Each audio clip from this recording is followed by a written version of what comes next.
Hello, and welcome to this What the Hell is Going On edition of the Purple Journal podcast.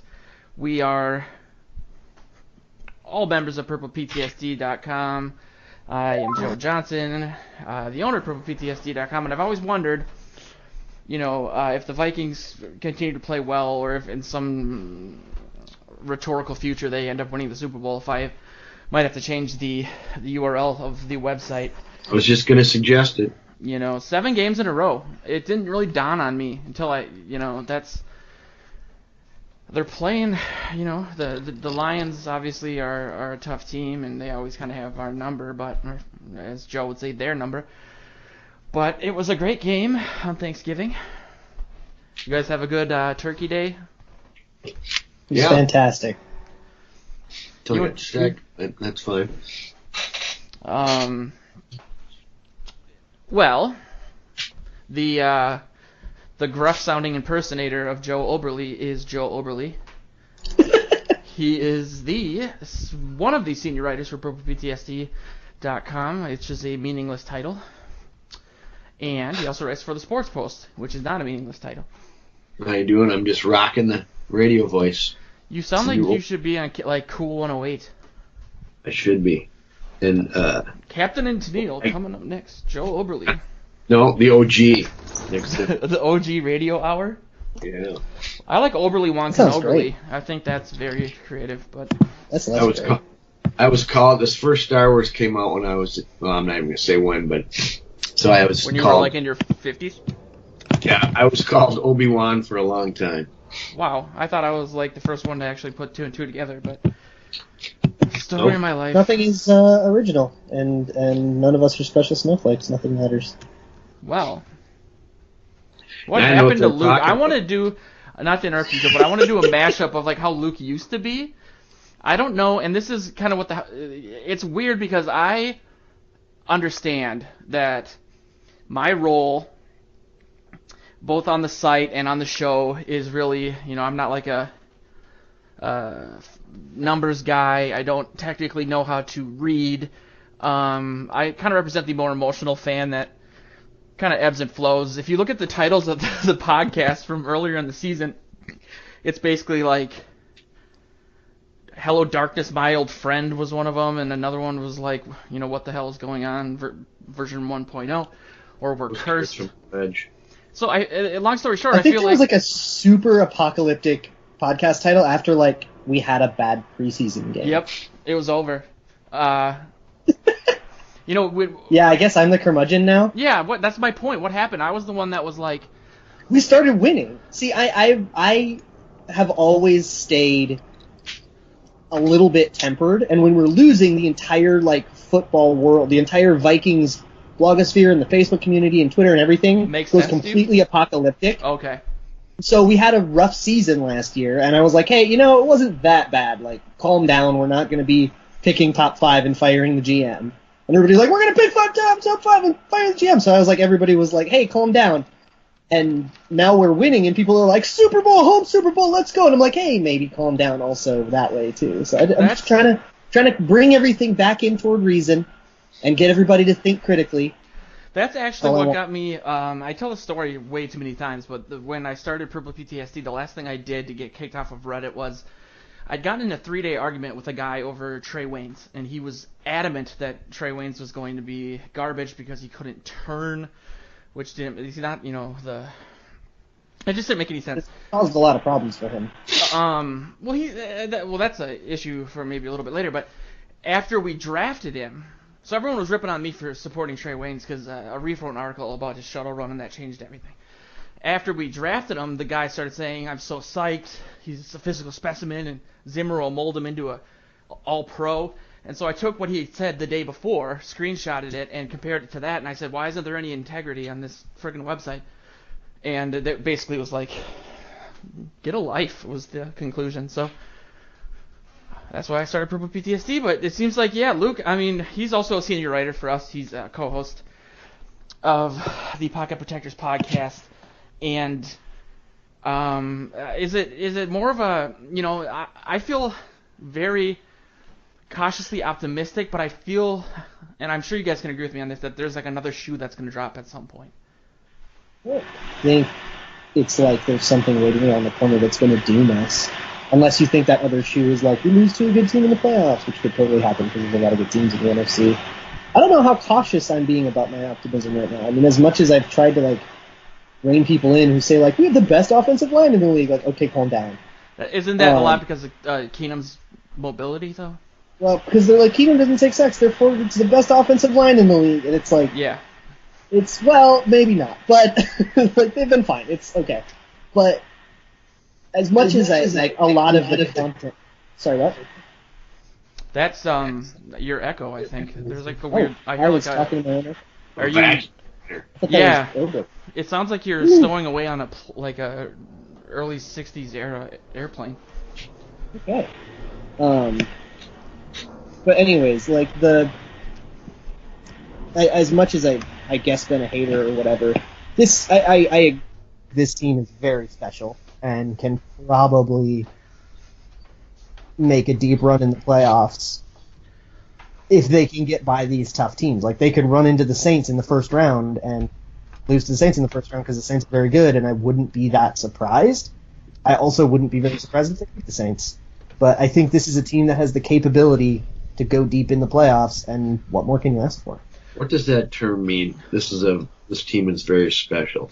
This isn't a slam at you or anything, Luke. I just hear this term thrown around like, this team's special, but because they're winning. They're not the 2016 5-0 Vikings. Yeah, can I like answer that too?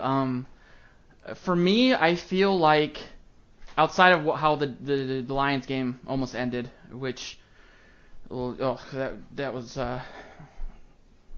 the blocked field goal thing, that was like a pretty tense situation, but I feel like they're special because they don't feel, like Luke kind of intimated, they don't feel like teams of yore, you know, where even the 98 Vikings or the 99 Vikings really, they had typical things that would happen. You know, they'd give up big leads, they go into the prevent defense constantly and just blow leads and everything. And this team, Brad Childress, who was like actively trying to ruin everything. Yeah, putting 12 men on the field after a timeout in the most important situation ever. It just doesn't feel like this team does that. I think it's a very well-managed team. I think that the players are buying into what Zimmer is cooking, despite some of the drama from last year. And so I feel like it just doesn't. It's special because it doesn't. They have yet to kind of screw up like the Vikings outside of the injury situation, which kind of felt like, this is what we're you seem to be able to roll with it. They, when bad stuff happens, and like in the last two games, they had leads that kind of got away from them and then if you believe many people, and I'm inclined to be part of it, believe that the refs wanted to even things up. Definitely. They rolled with it, and they just they hung in there. I mean, that non-call against Spawn Diggs made me nearly throw off my plate of turkey into the dining room. I was pretty upset about that. I've seen credible national writers tweet that they feel like these national games, there is some sort of like underlying impetus where the refs don't want it to be a blowout. And that wouldn't shock me. I know that's like a huge accusation that would change football forever.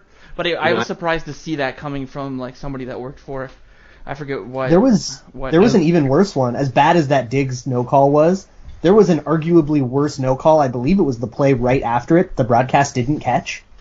That was I was curious about it because I saw Jarius Wright was open on what looked like an in route or like a crossing route, and the ball was like 2 steps in front of him, like it looked like a really inaccurate pass, and then you saw Jarius like turn around and complain about not getting a flag, so I went back and looked at it.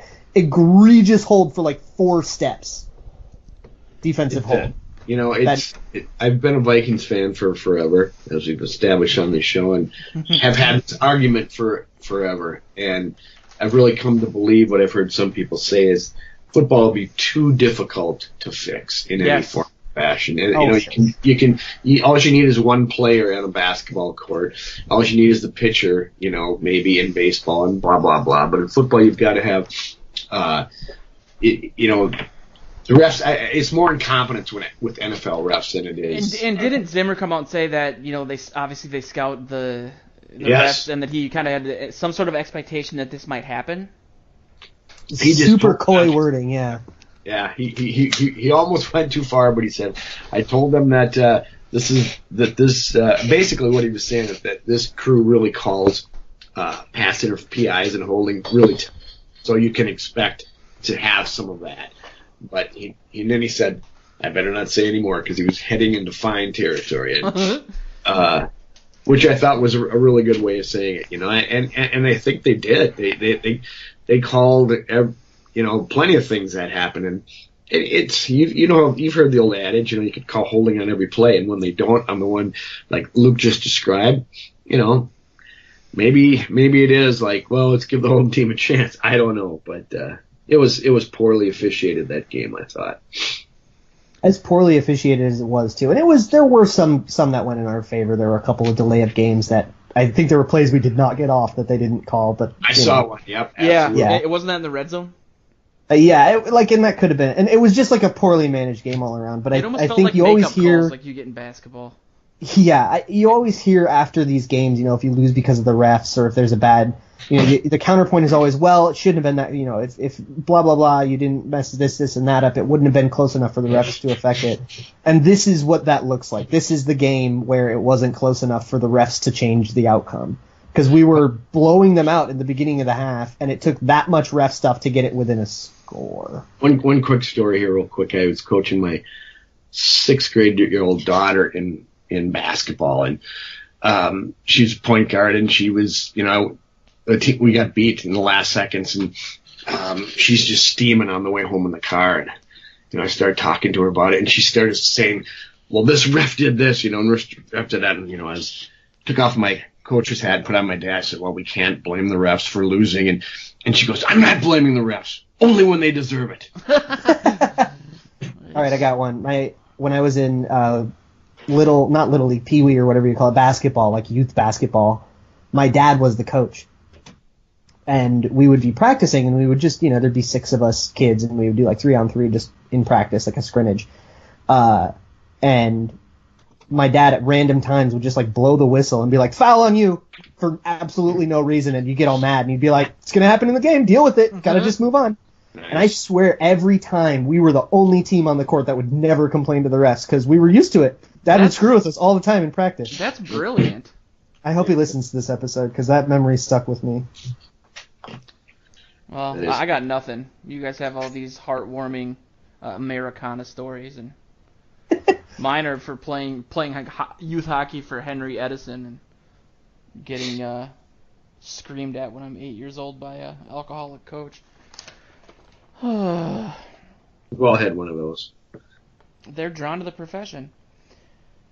So before we get into the Lions game a little bit, I wanted to talk about, obviously the Vikings played on Thursday, and there was a lot of important games, and there's going to be the next few weeks a lot of amazing matchups in terms of how the NFC is going to end up kind of shaking out. And for the most part, it seemed like the Vikings' playoff position improved, I think, with the Rams bouncing back and beating the Saints, who were on a roll, similar to the Vikings. And so I wanted to ask you guys, and this is kind of an obvious question, and Luke alluded to this also by saying, the NFC is tough. And it's funny because I was adamant the first few weeks of the season that the NFC was weak, and this is a good time for us to make a run, just based off of, again, the fact that I can't read. So I just wanted to ask you guys, what team in the NFC do you guys fear the most, and why is it the Eagles? Go ahead, Joe. Well, I guess 3 weeks ago, I guess, I wrote a story for the Sports Post and titled that in collision course, in which I said the Vikings were on a collision course with the Eagles. So I guess I'd have to stick with that and say that. And they are the team that I think is probably the most balanced in in the league. They've been consistently playing well all year. I'm not totally convinced that they've had that tough of a schedule. There you go. That's what I was going to say. But and the Vikings didn't have that tough of a first half either. So I would like to see the Vikings get the home field advantage somehow, but they've been road warriors the last couple of weeks or a few weeks, and hopefully that continues. And they would be my biggest concern. We're gonna know more about Atlanta next week and Carolina the week after. I'm not, Luke was saying offline and even online, he thinks that New Orleans is a pretty good team. I don't mean to steal your thing, but I think the Vikings can handle every team possible. So to answer your question, I guess I'd have to say the Eagles. But it's a second-year quarterback, and Zim can get to him too. So. I wrote basically. And speaking of stepping on or stealing people's talking points, Joe wrote an article for purplePTSD, I think it was last week, saying, we can't talk about the Super Bowl until you've had your turkey, which was a preview of the Lions game, right? Am I wrong? Yeah. Okay. So yes. I basically said, when is it too early for us to eye the Super Bowl and start talking about home field advantage specifically? And I compared the two teams, and I was actually a little bit surprised because I am a homer, so I don't really pay a lot of attention to national teams. And I was surprised by their strength of schedule so far. The narrative is that their defense is now as good as their offense, and it's championship quality. At least that's what I was reading online. And they've been playing the Bears, and they gave up 3 points. So it's not like they're really going up against tough teams. They're going to be, but my question was, because I don't remember, when we played them last year, was that in Philadelphia? I feel like it was. Yes. Yeah, it was the first loss after the 5-0 start. Yeah, so a lot of people responded to my article with, they kicked your ass last year, but it was okay, that's apples and congratulations. What does that mean? The Vikings should have had the early lead in that game, but Zendejo takes the interception down to the 1, and there was they should have had... He broke his ankle on that play, too, I think. Yeah, 2-touchdown lead, right in the first quarter. And changed everything. It completely turned around, and the whole season went around. So, yeah, that game has no bearing on either of these two teams anymore. That game was a mess. I'm afraid of the Saints the most, but it's not. They're not far and away in the lead. I just think they're the most complete team, and I think they're a much different team than the one we faced week 1. Is that their defense has figured it out. Yeah, they had a lot of new players on defense, and they were meshing and whatnot. Well, and they were figuring out how to use them. They moved Kenny Vaccaro, who was the safety in that game, and I believe 2, if not 3, of the touchdowns were directly his fault. They've moved him to the slot now, where he's been playing much better. Marshawn Lattimore hadn't quite come along, although he's hurt now, which sucks. So they're a little bit more banged up. I just think they're a much more complete team. They figured out their run game. They are not relying on Drew Brees, which is terrifying. Yeah.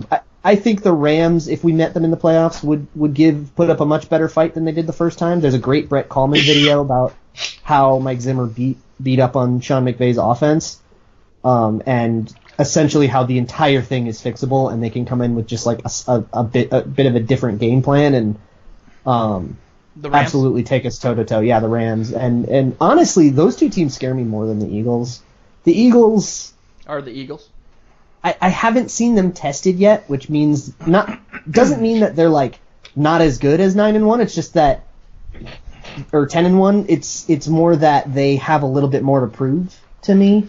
They started off pretty hot last year too, didn't they? And they kind of mirrored the Vikings. Yeah, and there's strength of schedule stuff and all that, and there's some flaws in their roster that I see that I don't think have really been exposed, and they've got some teams coming up that are going to be able to expose it if anybody is going to. So it's the Saints were kind of exposed last week too, though, against the Rams. They took care of them. Yeah, Sean McVay had a great bounce back game. That's why I don't think that it's like the Rams were some mirage and we exposed them or whatever. The NFC is going to beat up on itself. If you look at the slate of NFC games coming up, it's going to beat the crap out of itself for the next few weeks. So it is going to be an electric few weeks of football, and I'm excited for that just as a fan. But I think all of these playoff teams, the Falcons and the Panthers, are both absolutely teams that scare me, which is why these next two games I feel like are going to be very tough. It's really cool though, and coincidental that a lot of the teams that we are gonna potentially meet up with in the playoffs, knock on wood, are teams that we obviously have played or are going to play. So you're gonna have that familiarity, and that kind of that, like Joe said, that scares me, and Luke said this too. The Rams can maybe put it together and figure out what they did wrong the first time. So basically it's just we're facing most of the teams outside of Seattle and the Eagles, and right now we're doing pretty well. We have tiebreakers against them. We're up by 2 games on great position, yeah. Just record wise, amazing position to be in. Yeah, so that's encouraging, because they do play well at the Vault or the Purple Palace, as some people used to say. But beyond that, Luke, you wrote, this kind of ties into a couple things. You wrote an article, I think it was yesterday, since we're talking about the playoffs, about Case Keenum and whether, was it this morning? I've been up for 24 hours straight. So. Well, it'll be yesterday for the people listening to this probably. So there you go. See, I'm professional. About whether or not the Vikings can win with Case Keenum, and we were talking about off air kind of how you're not the biggest Case Keenum fan. I think a lot of your Shermer hate has just kind of slid over a little bit to the...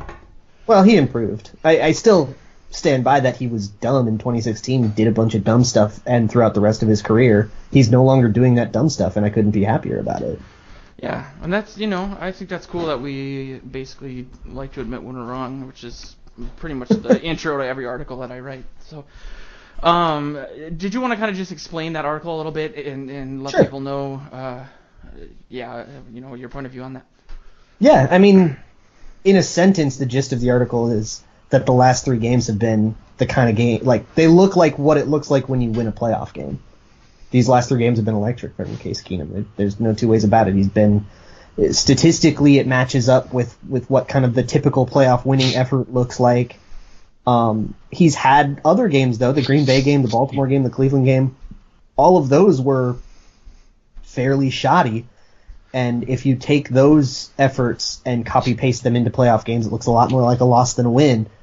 So the whole thing was asking, can you win in the playoffs with Case Keenum? And the answer is, yeah, if he keeps this up, absolutely. And he seems to be getting better. I mean, I look back at that Thielen quote where he said that he's more comfortable with the playbook, and obviously he was not operating with the 100% playbook earlier in the season. But, we talked a lot about his volatility and how he would kind of be up and then be down. And, there's a theory out there that Zimmer is not naming him the starter for the rest of the season because psychologically he plays better when he, is emotionally damaged or quote-unquote has an edge. And yeah, I don't know about that. That didn't work out too well last year for him. It just seems kind of rude. I mean, I know it's football. Yeah, it's like, what does he need extra motivation and he was being lazy in the other games? I don't know. Can you imagine, it's like, yeah, he's making... The big comparison was the fact that Case Keenum was making under $2 million and Stafford is making almost $30 million. And that is hilarious. He was out playing them, but... That's a nice filler for copy holes, Nice talk about that. I don't think... I think Zimmer was... that thought may have occurred to him, but he talked to... Case Keenum, and he says, I'm preparing to start every week, and if I do, I do, I don't, I don't. And he's, prepares the same way. Yes, your mentality towards it could be changed, whether you're the starter or not, but I'm sure when they brought him in, they told him you're the backup quarterback, and he can read, so he knows that everybody's been talking, Teddy, and they've asked him, and so it's, me. Not necessarily, but it doesn't make any sense. Teddy's an unknown, and I think Case knows that, and he probably knows that they're gonna roll with Case until they blow somebody out or they can bring Teddy in. I don't know. I don't think that's a real thing. It may be something more just to talk about than. Because I don't think you want to play games with your starting quarterback's head. Yeah, that seems so counterintuitive to me. Well, maybe Week 17 will be meaningless, and then you can bench him just to rest him. That's absolutely. I think that's what they will do. I think if they get that far, if they win these next two and then those next three. There's definitely value, like gathering information for the long term. Yes, absolutely. And Zimmer is emotionally attached to Teddy. I mean, there's no really denying that. I mean, he's a lot like Luke in that way. Yeah, no, I just wonder how much emotions all that comes into it. I mean, that's stuff that we all talk about and write about and stuff. I mean, when it comes down to it, Dimmer's always said, I'm going to put the best person in there that can help me win the game. And he's been doing that the last few weeks, and he's going to continue to do that until he sees fit that it would be any differently. And Keenum knows that. You know, his performance is warranted, and he's the best guy in there, and for all the reasons we've stated. So I don't think it's a real deal. You know that. Yeah, I don't think it's some like motivational subterfuge. We've seen Case Keenum get hot like this before in his career, and then he falls away. And I don't think it's too unreasonable for Zimmer to be hedging his bets and being like, I'm not going to stick with him when he falls away. I'm going to ride this hot streak until it's over, and then when it's over, that's fine. Yeah. And if the hot streak lasts all the way through to the Super Bowl, which hell, I don't know, it could. That would be amazing. But I think he's ready to put. Like, Teddy's ready to go in whenever, and the two quarterbacks are not that different in style, so I don't think it'll cause some huge ripple in the offense. Well, to me, I felt like, and you know, we've talked about this ad nauseum, but there was the interception 2 weeks ago when he threw into like triple coverage to Kyle Rudolph, and I think that was the first interception before the near pick six. Yep. And he made that exact same throw in the first quarter of the Lions game, and it was not as tightly covered to Rudolph, but he put it right in the perfect spot. Which showed me that he's not going to back down from his mistakes, and you know he's obviously got a little bit of Brett Favre in him. But his accuracy has improved dramatically. I was going to say that touchdown to Rudolph where he threw it right. That was a beautiful throw. Beautiful. And he got drilled. Yeah. Right into his face. It reminded me of when Russ Farag got hit against the Rams, and he perfectly. I wasn't going to go that far back. I was just going to go back to last year. There was a play against the Texans that was kind of Sam Bradford's throw of the year. It was like on 3rd and 6, right. And it was a crosser route to Jarius Wright, and he just got drilled and put it in the perfect spot. It was like that play, except this one went for a touchdown. I will say that Keenum needs to maybe chill out on like the physicality, and the sliding needs to improve a little bit more. He's been kind of scared. They talked about this. So Arif talked about this on Norse Code. Apparently, it's more safe to dive head first because when you're diving head first, it's like harder to get your head hit, like LaMarcus Joyner style. Because because sometimes when you slide, defenders can't actually get your like get away from that helmet to helmet. So even though it's like illegal to do it, it's still less safe. And it ends up getting you more yards. So I'm actually totally all for this diving thing. I don't think he's doing it on purpose, but I'm okay with it regardless. Awesome. Well, what did you guys think of the Lions game? Obviously, it started out fantastically. It was like any jitters as a fan that I get where I usually just play Clash of Clans and listen to the game, and then I have to rewatch it afterwards. It was gone. They scored. Just like our friend that Joe was quoting a couple weeks ago, they put up 2 touchdowns in the first half, and then they kept scoring throughout the game. At least the first half. And I meant the first quarter. Early first quarter. What do you guys think about... this is kind of a loaded question because you have the narrative that people are upset that Shermer basically went into like offensive prevent mode and was handing off the ball on 1st and 2nd down the entire time, and then throwing and giving the ball back to the Lions and giving them an opportunity to come back. Do you think that was part of it, or do you think that the Lions, with the weird way division games work and the familiarity, have like the Vikings number? Because if they didn't start out as slow as they did, that game could have been completely different, and that would have been what, 4 losses in a row or 5 out of 6 or something? It would have been 4 in a row, and yeah. But hey, I was right about something. The principle of division road games, they're always tough. Yeah, but it doesn't. I wonder if there's film that other teams can look and see like how they're able to come back against us when our defense is so good.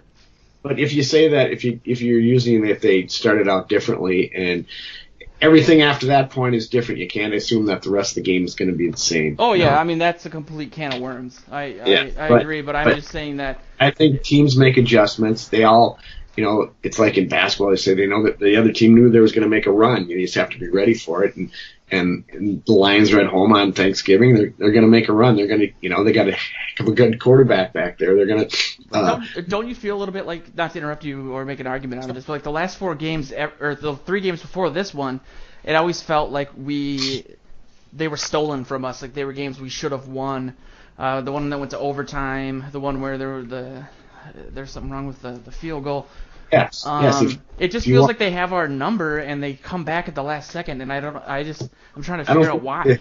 Number. I really felt that the Vikings did on Thursday what we thought they should do. At least I did. I thought they should go. They are who we thought they were. Yeah, well, they should show that. I think they're the better team, and I really feel that the first game they lost because they lost Dalvin Cook, and it was just a mental hurdle to get over that they couldn't, and they didn't do so. Stafford's good enough to win that game, but in this Luke one, tweeted that if Stafford or Teddy was playing that game, that we would have won. I remember.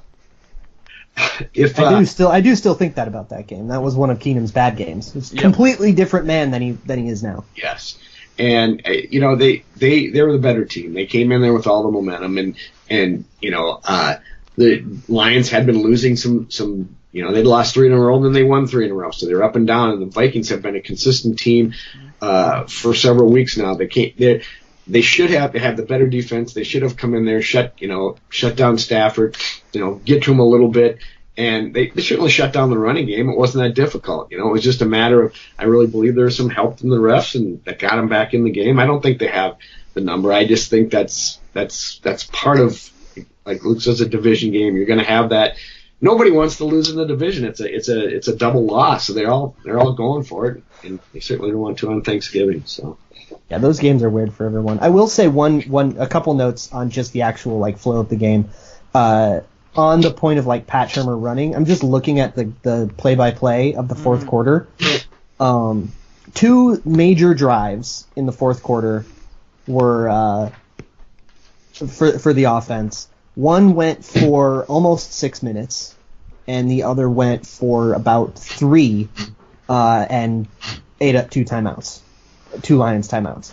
So they were relatively successful. That said, the Vikings passed on first down, I think, twice in the fourth quarter, and ran on all the rest of the first downs, and almost none of them were successful. So I can definitely see the criticism there. And some of the special team stuff didn't help either.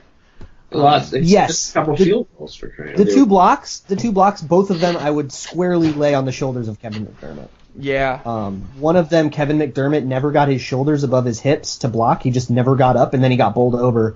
And number 91 actually did, I think Kyle Rudolph or McDermott or someone complained about the guy lining up over the long snapper, which you're not allowed to do. He didn't. He lined up legally and actually just moved laterally that swiftly. It was a great play by the Lions, number 91, I don't know his name, to make the block. And then the same guy got the second block. And this one was because the snap was off center and the kick was late, and it gave him just that extra split second he needed to get up there and block it. So both of those I would lay on the shoulders of Kevin McDermott, who hasn't done that yet in his entire Vikings career. So just a bad game, and that's fine. But yeah, those were bad. So what do you guys think of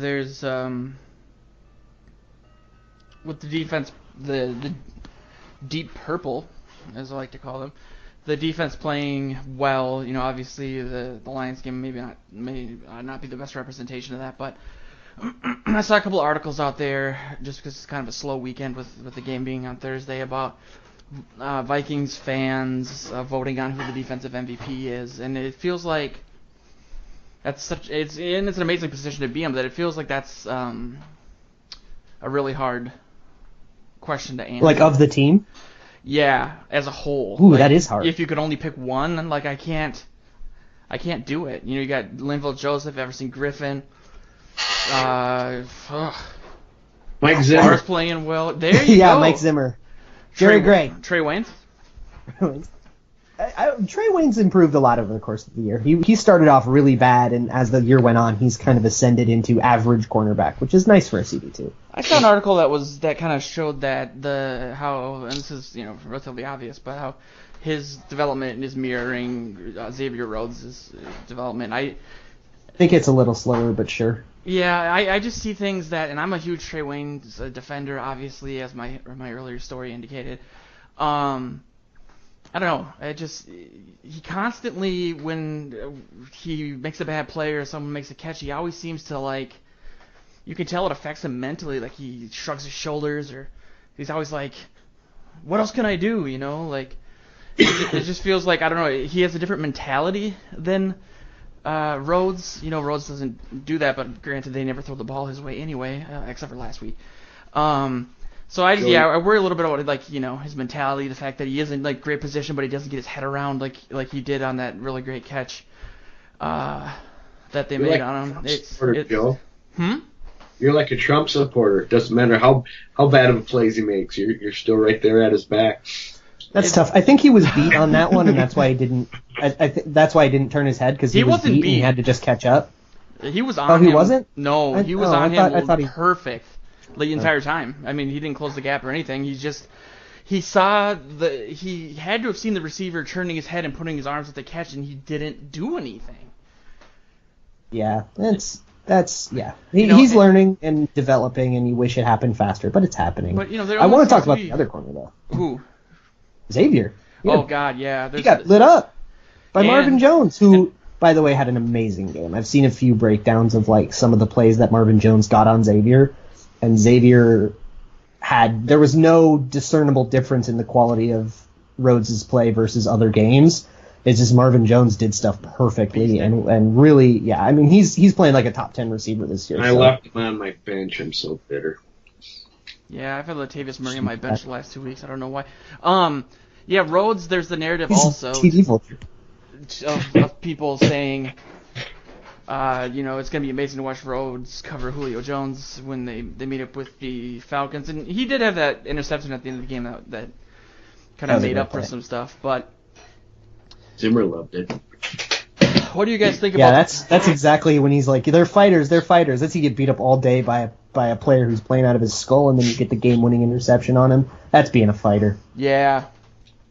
You know, that's exactly what I'm talking about with Trey Waynes. He would have been, you know, shrugging his shoulders. But yeah, looking at the Falcons. Trey Waynes myself, I think he's doing okay. So do I. He's going to have a problem sometimes in a play where, you know, there's a number of plays he gets. They've dropped some dimes on him, even if he's got decent coverage. I think he's coming along. The Browns touchdown was amazing. Yep. So I mean, you got to factor some of that in and not just say, "Oh, Wayne's got beat, and so he's bad." So well, that's not I'm not saying he's bad. I know you're not. I'm just saying for those that do, because plenty of people do. Stop screaming at me. Sorry. I'm worried about Mohamed Sanu, but only in situations where teams have a Julio and a Sanu. Like, the Vikings went up against the Vikings and we had to play Diggs and Thielen, I'd be worried about one of them going up against Trey Waynes, but, you know, going up against random, you know, run-of-the-mill wide receiver twos, he'll be fine. You should be worried about Mohamed Sanu as a quarterback. That was so cool! He's got a perfect passer rating as a quarterback. Career on 6 attempts. Wow. That's pretty good. He used to be, right? Yeah, I heard that he used to be like one in high school or something. He was in high school. Yeah, like a Jared McKinnon kind of situation. Yeah. Division III. So, yeah, looking at the Falcons game, obviously using that as a segue, tying the Julio Jones versus Xavier Rhodes narrative, and also, obviously, the fact that the Falcons were the NFC representative in the playoffs last year, and I kind of felt like they were going to have one of those seasons like the Vikings did when they blew an NFC championship the next year. They were just awful, but it seems like they're getting their act together as of late. So we're following in the Falcons' footsteps. Like they were in 2015. Yeah, in 2015 they were like 6-0, and then they fell apart and missed the playoffs. Yeah. And then the next year we did that. So that means we're going to go lose a heartbreaker as a Super Bowl. Nice. As the visitor in our own stadium. What's that all about? But yeah, I mean, are you guys? How good do you think that the Falcons are? I mean, do you look at them and see the same team from last year, or that they're getting to that point? Well, they got two coordinators, which is different. So I think it's taken them a while for the offensive coordinator scheme to take hold, because I just wrote a story for them this week from Sports Post, and kind of looked at them. They've scored 28 points per game on average in the last 5 games and won 4 of those 5. They're really starting to play better after kind of struggling early on. I mean, they beat the Bears early. They should have lost. I think that first game of the season. Beat the Packers too, right? Right, and they crushed the Packers, and it was beautiful.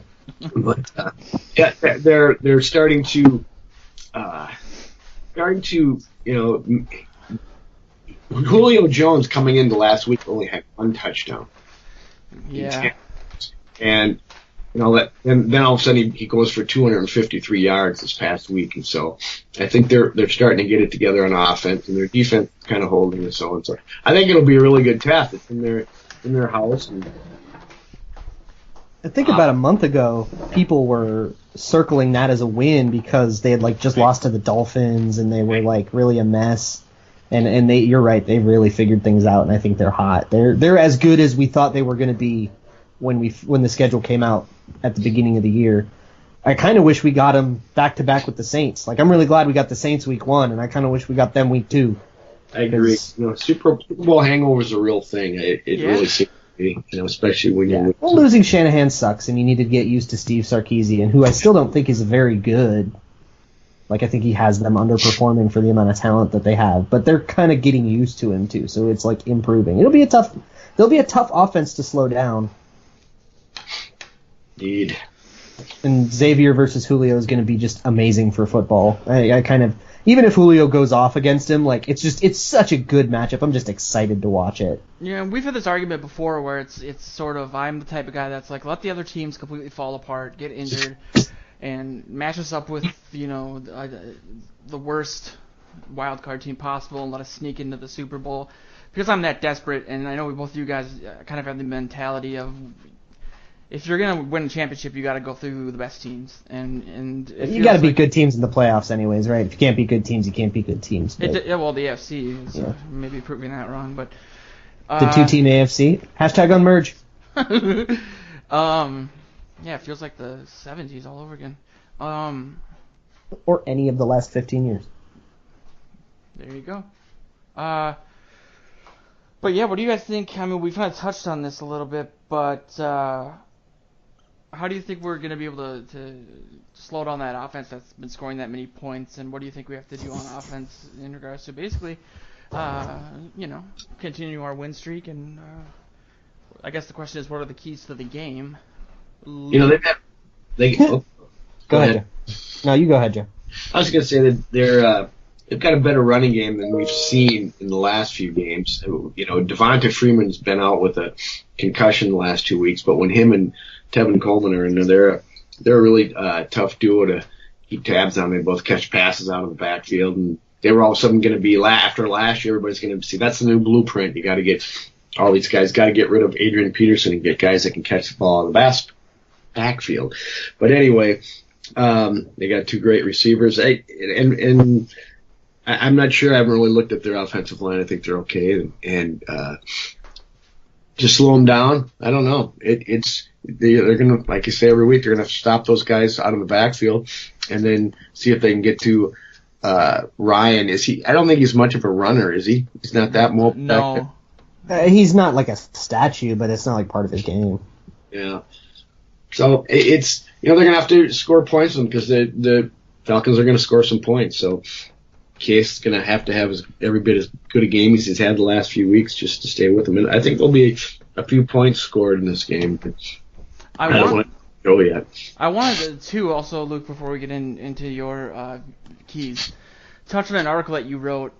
I think it was last week about pumping the brakes on Latavius Murray, and I feel like obviously he's become a really big focal point of the offense, and he's doing everything they're asking him to. I mean, he's not AP or he's not Delvin Cook, but at the same time he wasn't brought in to be the feature back, so I feel like he is doing. He's playing like a backup, yeah. But I do think that he's playing well, and he's moving the chains, at least when they're throwing the ball a lot. He's running through the holes that he's given.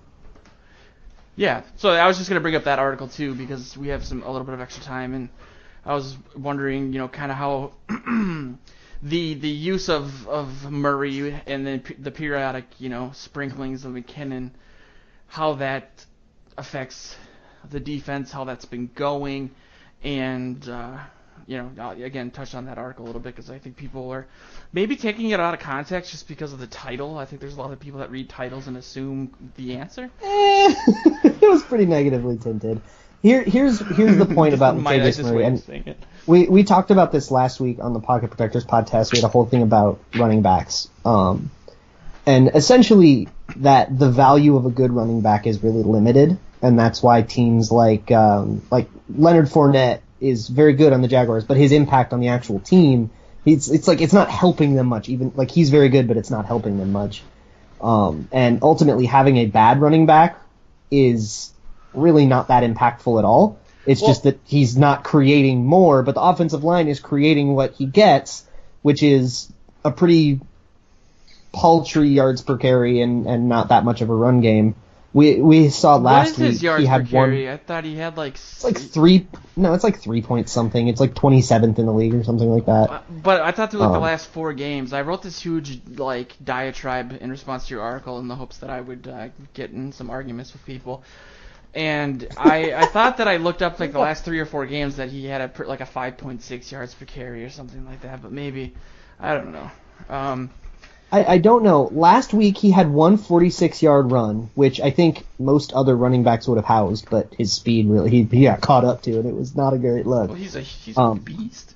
But I will give that he went through a pretty skinny hole on that run. So I'll give him that he got skinny and he plucked the right hole and then he got out. And he's coming off surgery too, so I think earlier season. He's many months removed from that.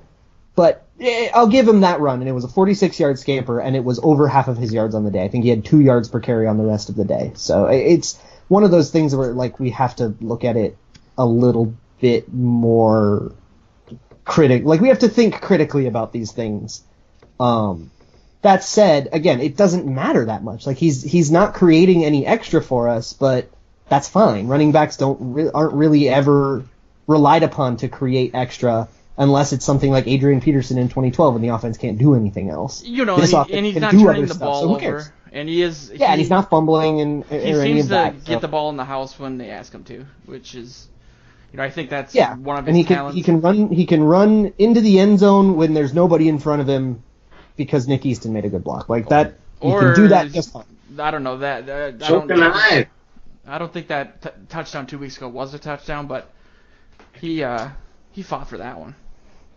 I don't remember that one. They reviewed it, and it was you couldn't see where the ball was, and he basically had to push his way into the end zone, and it didn't look like he actually got in, but they gave it to him, and they couldn't overturn it. That's right. It was in too much of a crowd. Yeah, it was like a rugby scrum. But the Falcons defense has a very, very hot front seven, especially in the pass rush. In the run, they've given up. Sorry, what? I was talking Rashad Hageman from the U of M. I don't know. Adrian Claiborne still on the team. I have no idea. I'm gonna look it up. Adrian Claiborne, Grady Jarrett, and Don Terry Poe are the guys I'm talking about. Desmond Trufant is also a very good player. He is currently in the concussion protocol. If they don't have him, they have Robert Alford and Brian Poole, who are 2 average at best corners going up against Diggs and Thielen. So if we're going to keep up with Matt Ryan, who will get his, as much as I trust the defense, that's a good offense, and they'll get some because they're just too good to be completely stopped. This is how we keep up, is we have Thielen and Diggs go up against Alford and Poole. And even if Trufant is in, I think Pat Shurmur's done a great job of getting, either Diggs or Thielen in the slot, or getting, you can kind of scheme around Desmond Trufant when the other 2 cornerbacks aren't good enough to, when you have both a Diggs and a Thielen, you can scheme around one good cornerback, which is an incredible luxury to have. And then Michael Floyd that's how you gets a catch. Yeah, Michael Floyd can get a catch on 3rd down, or on 2nd and 8 for 6 yards. Yeah. All that hype. I don't know why you hyped. He got $1.5 million to maybe not get another DUI. I just felt I didn't really. I knew that Thielen obviously had a breakout year last year, but I felt when you have, based on the fact that he's only 27 and he's physically a beast, and there was all this positive stuff coming out of training camp that nobody saw about the team. I felt like you got 3 receivers of that caliber. How are people going to cover them? Not expecting Thielen to basically be like, covered in stickum and capable of catching every single ball thrown his way. It's, him and Diggs, it's hard to rip on Treadwell too because they're just so good. Jarius Wright's pretty good too. Yeah, he comes through and they throw it to him once or twice every 2 weeks. But I guess my excitement just came from the fact that I, came up in the Randy Moss era and I'm just desperate for, great receivers, and we have them, so I can't be mad about it. I'm actually very excited about it, but that's kind of where that came from. Joe, did you want to go first in regards to predictions? Then also, I know that I think I basically committed suicide in terms of this game last week because I went for a Vikings blowout. I figured they were going to strangle the monkey on their back, and, after the fumble and the touchdown, I was super confident that maybe I was going to hit the nail right on the head. I think I said 41-7. Yuck. 41-13. Oberly, you almost got this exact. Yeah. Is this a bad time to say that 6. I hate Oberly? There's going to be another gnome. I have the benefit of being in the lead, so I can be conservative and kind of sit in the middle. And I think you're the ones talking to the refs. You got a press pass. You're probably the one tossing them a couple. There you go. A couple Bitcoins. If it makes you feel any better, Joe, I owe Austin Bazell a gnome assuming that we don't lose out. I bet him at the beginning of the year. I gave him an over/under of 9.5 wins, and he took the over. So I am almost positively, unless we lose out, I'm almost positively going to owe him a gnome. What's the totals right now, Luke? Yeah. Oberly is ahead by 66 points. Ooh. With 5 games to go. Okay. So I'll go first, and basically I'm just going to cut to the chase and say the Vikings are going to win 66-0. No, I don't know. I'm so torn.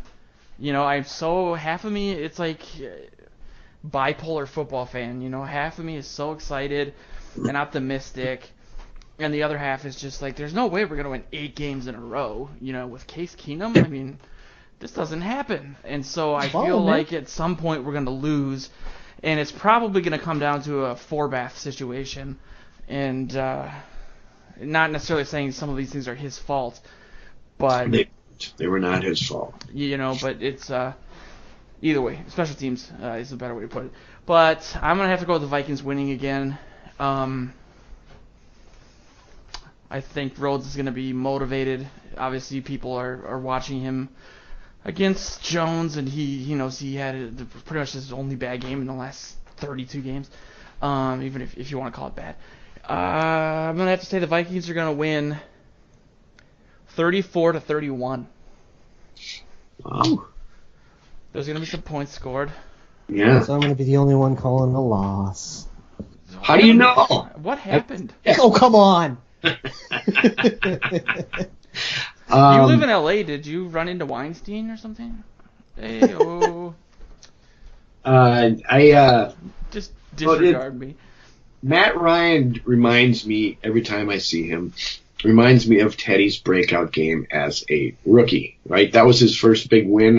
His second start, or maybe it was his first start. 4 touchdowns at TCF Bank Stadium? Yes, he was coming. A breakout game in 2015, or not a comeback drive against them a couple years ago, or something like that. Yeah, so it's like part of me feels like this team has their number a little bit, and as good as the Falcons were supposed to be, and they were at that time, they came into here and they should have beaten with a rookie quarterback, and Teddy had just a monster game, and it was great, but. So I think, the Vikings can go down there and take care of them. I really do. I don't think they're going to – I think it'll be a close game just because the beast of Julio Jones has been woken up. And hopefully Xavier got his wake-up call this past weekend, so he'll be ready for the challenge and shut him down. Me. Wow. Is that what did you say that? What? I don't know. Oh, I said stop copying me. Goodness. Yeah, that's what I should do. I should predict 34-31, but Just I'm not. keep doing it. Yeah. Hold on to your 66-point lead. I would veto that move as the commissioner of this particular game. You got to do a real one. Yeah, do it like a Shermer. This is the second None of this half. gamesmanship. I wrote it down at the beginning of the broadcast. So while you guys were chatting away, with your silly takes that you have every week, I was researching some stuff. And, I've got medicine talking. I've got the Vikings winning 27-23. I think it will be a really good game. Could come down to the last possession, but I think that I'm these are the two biggest games of the season. If they, Joe, for all your talk about, when do we talk about the Super Bowl? My answer is after these two games. If they win these two on the road, all bets are off. Sky's the limit for this team. They have 3 games they should win the rest of the way. They can set up their team however they want. They can play them if they need it for home field advantage or sit them and put in Teddy. But win these 2 games, and you've faced off just about everybody you might meet in the playoffs. So these are huge. These are huge games, and they're going to be motivated coming off a 10-day rest. I think the Vikings will beat them. And we should, after the 2 games, if we do win them, remind me to talk about whether or not the first-round bye is a bad thing still, or if that's a myth. That'd be a cool article, actually. That would be neat. But that requires work. Well, we all agree on one thing, and that's that the game's going to be close. I cannot see this being. I mean, obviously any game can kind of get out of hand because the game plan was wonky and somebody did something somebody else didn't expect or whatever.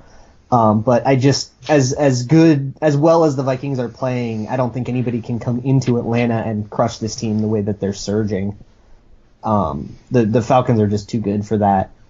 I agree with you, Joe, that these next 2 games, they're probably the most indicative. They're the best tests left on the schedule. I think the most important games are behind us. I think the most important game we just won of the back half of the schedule.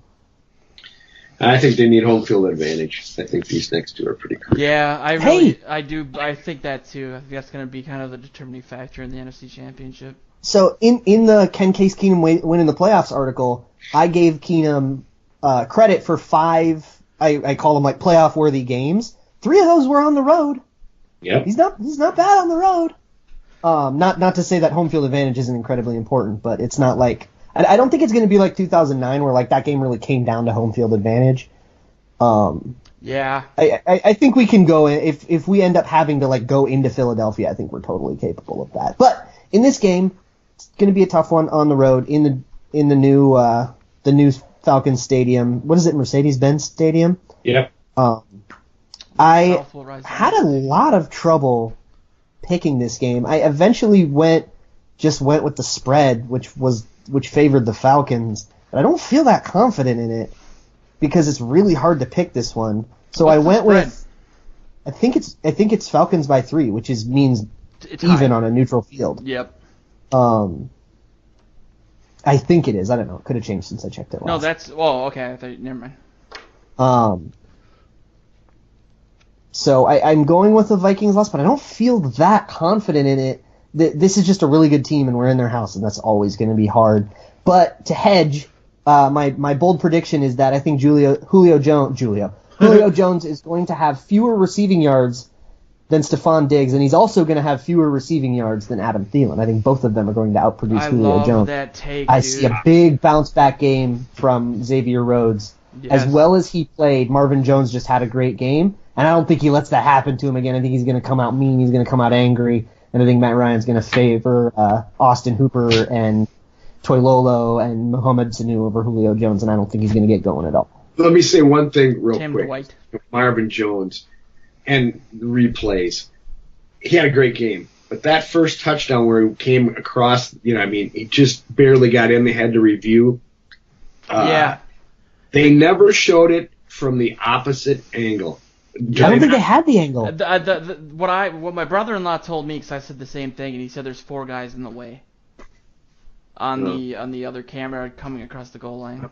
Yeah, I don't think they had it. But They- yeah, you couldn't see the ball. I that think he was showed- short too. That would have shown it right there, and I don't know that he got that thing across. And obviously they couldn't overturn it because there was nothing, no angle that showed where the ball was when he went down. So I anyway, agree with you. There's a great breakdown of that play. I believe it was Matt Waldman who does these on Twitter all the time. He'll do, if you follow him during a game, he'll like go rewind his TV and just record a quick breakdown over a minute, and it's like the greatest content ever. Does he just tweet or does he work for? Yeah, somebody? he just tweets out the video of it. We should add him to the squad. And he does great draft stuff too. If you're interested in draft scouting, like during that time of year. But he did that play, that touchdown of Marvin Jones on the goal line, and the way that Marvin Jones played that, he in that little stupid slanty out route made about 4 different moves on Xavier Rhodes, and Xavier played all of them perfectly. And Marvin Jones still managed to make the perfect adjustment there was just no way to defend it. And Xavier Rhodes played that as perfectly as you possibly could have, and Marvin Jones just still won. And that happens. How about the play by Terrence Newman? All of a sudden he knows he's too many. Yeah, that was hilarious. Oh well, and play he still started. got it. Well, I love it too, because like if you're in and you're Wiley gonna get penalized for this unfair advantage, you might as well use it. There Like you the go. play's not gonna count unless they decline it, so you might as well try your best to make it not something they want to decline. It's And then like they ran into each other. It was a touchdown. It's like the free play for the defense, basically. Yeah, sure. That was Like, his if you- job to knock that pass down, so it doesn't turn into a touchdown, and so they can take the penalty. Yeah. I mean, He was had- discombobulated was on that play. Pardon? He was discombobulated mentally on that play. Yeah, but he made the right move. I mean, he had to go out there and try and prevent a touchdown. That was what he should have done, but he looked feeble in his attempt. That was really funny, but it was like the correct move. It's going to be a penalty anyways. You might as well Right. make sure it doesn't turn into something worse. And then it Exactly. does. That was They let a that reminder happen. of what the Vikings do. Or that was like That felt really Vikingsy, but the fact that Yeah. all these Vikingsy games keep turning out as wins, like the Bears Yes. game felt really Vikingsy, and the Washington game felt Vikingsy, but we won all of them, and that's why I say this team is special. Promise There me you you'll go. never say the term Viking Z again, please. I can't promise that at all. He's got a lower. That's his lower back tattoo. And So yeah, geez, you guys got any like articles coming up that you want to plug? Or I did. Well, I'll announce this next week because it isn't official yet. But I got some pretty exciting news I forgot to tell you guys. So cliffhanger for our listeners slash. Might write about Ben Gideon next week, unless something happens in the Falcons game that inspires me. I'm going to write Joe's news. Ooh, As it's soon as I gonna find out what it is. it's gonna break the internet. So yeah, actually, we're kind of up against the wall because I'm bad at my job. So just want to remind people to follow us on Facebook and Twitter. Luke live for a lot of games, live tweets the games and retweets some of the people that he's mentioned, and it's really actually entertaining and awesome coverage. So follow I'm us. not going to be able to do it this week because I will be at this game. What? Yeah, I'm flying out to Atlanta on Friday, and my dad and I are going to spend the weekend exploring Atlanta, and then we're going to go to Dude. Mercedes-Benz Stadium and check out this game. I'm super excited. I was supposed to go to the game too. But there will be no live tweeting because I'll be in the stadium. And But next week, Carolina Yeah. game, you can look forward to it. and lots of pictures. Follow us on Facebook at purplePTSD. Also follow our sister site on YouTube, especially. They're doing some amazing stuff. That's kind of changing the game. You know, there's not a lot of popular sports content on YouTube, and I think that's a demographic thing. But as more people kind of get turned on to it, I think that, you know, having live shows and stuff like that is cool. So they do a lot of that stuff, which is awesome, and it's stuff that I think we're going to start integrating on our end in 2018 as well. You can follow them at Vikings Territory on YouTube, on Facebook, and at Viking Territory on Twitter. But with that, this has been the sleepy edition of the Purple Journal podcast. Check us out next week, and